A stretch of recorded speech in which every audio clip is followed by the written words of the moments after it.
ladies and gentlemen, let me answer the million-dollar question right off the bat. Yes, there were points watching this film where, I kid you not, I legitimately mistook Kate Beckinsale for Charlize Theron. And then I remembered that I wasn't watching Atomic Blonde after all. I mean, not like it's a bad thing to look like Atomic Blonde or anything, but...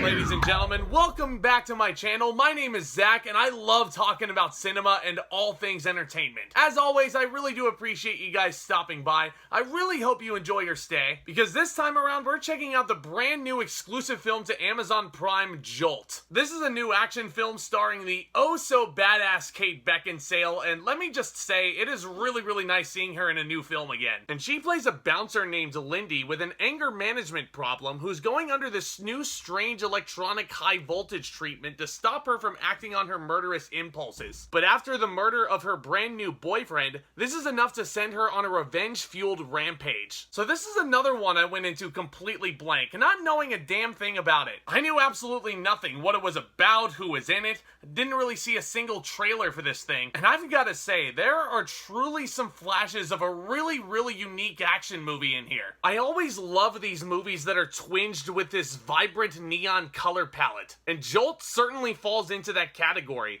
It's certainly a good-looking movie. It is competently directed by Tanya Wexler, also very well shot. The action scenes are all edited quite well in my eyes. I could at least tell what was going on in this action movie, unlike some other action movies I've seen recently. I'd like to talk a little more about Kate Beckinsale for a second, because I've always thought she was a super underrated actress, and I enjoy her work in the Underworld films. Even though they get progressively worse with each new installment, Beckinsale is certainly a bright, shining spot in that franchise. And I gotta say, it looks like she is having more fun than she's ever had with this part in Jolt. I really got a kick out of watching this character and discovering more and more about her. The whole opening montage, I will admit, kinda over-explains things to us, but once Kate Beckinsale enters the picture, you just can't help but feel sorry for what this character is going through. She does a truly marvelous job in not only the acting department, but also the action department. And most of the action that comes around in this film is actually set in this character's imagination. Now, I think that's a really neat idea in and of itself. And the whole gimmick of seeing this violence in her imagination all does lead to some of the film's most brutal moments.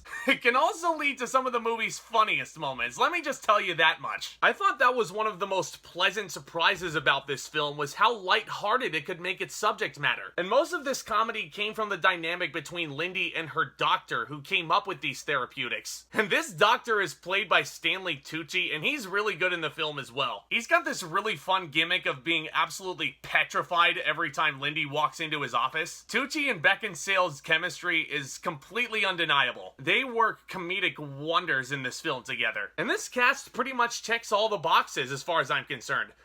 Courtney is kinda hit or miss for me, but he's certainly very charismatic when he needs to. Cannavale and Laverne appear in this film as our police officers. Seriously, can Cannavale play any other occupation? But they both certainly give some fun performances as well. Their chemistry also very good in this film. Literally don't have any issues with this acting at all. My main issue with Jolt actually comes around with this story, which I hate to report is filled with inconsistency. There is a certain reveal that comes along towards the top of the third act, I want to say. I will admit, this film did catch me by surprise, but in hindsight, when you look at everything else that happened before that reveal, I don't know, it just didn't really feel like it made the most sense to me. And that all leads into what I firmly believe is one of the weakest endings of the entire year, if not the weakest. And again, I dare not spoil this because it completely goes against what I do on this channel unless I state otherwise. But let me just say I was really upset with it. Trust me, you guys will probably feel as deflated by this ending just as much as I was, if not more. It was so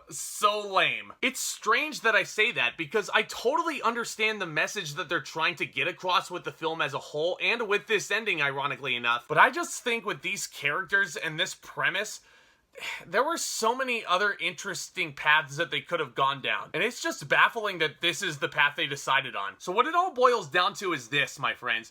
Despite some good performance and an absolutely sizzling premise, it is all negated by one of the lamest endings of 2021. I'm gonna give Jolt a C+. Literally one of the biggest missed opportunities of the entire year. Because as I've alluded to, this film has a lot working for it. Kate Beckinsale is acting her heart out, but it's just so annoying to see all this potential brushed aside by an utterly stupid finish. But if you guys want to seek this one out, I do think it's worth a watch at least. It's on Amazon Prime right now. Let me know what you guys thought of Jolt down in the comments section below. I'm really curious to discuss this film with you guys further. And also, feel free to let me know what your favorite female-led action film is. As I mentioned at the top of this review, I love discussing cinema and all things entertainment. So if this is your first time visiting the channel today and these topics sound appealing to you, do consider hitting that subscribe button down below as hard as you possibly can. That way you don't miss out on any of my future exciting content hitting the channel very soon. And it's also free. And feel free to hit that thumbs up button on your way out. That's also another way you can really help me get this content out there. And as always, my friends, look out for more exciting content hitting this channel very soon. Busy weekend lined up ahead. You got Green Knight, Stillwater. I want to really try and see 9 Days. I'm hearing nothing but good things about that. And of course, main evented by Jungle Cruise starring my man, Dwayne Johnson. Can't wait to talk all those projects with you guys very soon. You guys are the best. And with all that being said, back talk, commence!